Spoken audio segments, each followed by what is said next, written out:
కృష్ణుడు చెప్తున్నాడు 26వ శ్లోకంలో ఇలాగా తతస్తతో నియమ్య ఏతత్ ఆత్మన్యేవ వశం నయేత్.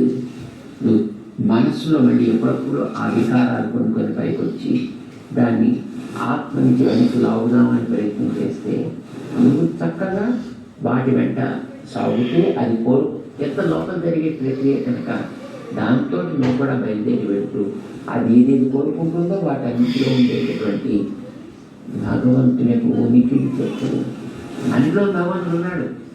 ఈ విషయం కూడా మనకి తెలుసునండి. ఇప్పుడు మనసు ఎక్కడి తోటలోకి వెళ్ళిందంటే తోటలోని చెక్కల్లో భగవంతుడు లేడు, తోటలోని పువ్వుల్లో భగవంతుడు లేడు.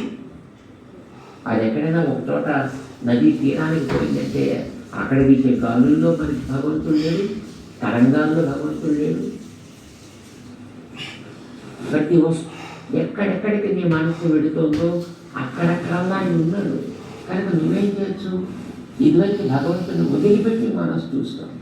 ప్రణామం ఎక్కడంటే భగవంతుడి కనెక్టివిటీ లేకుండా మనసు చూసి అది నీకోసం సుఖం అనిపించేట్టు చేస్తుంది. ఇప్పుడు నువ్వు చేయాల్సిన పని ఏంటి? వచ్చే మనస భగవంతుడు లేకుండా మన సుఖం కోసం కాదు, భగవంతుడు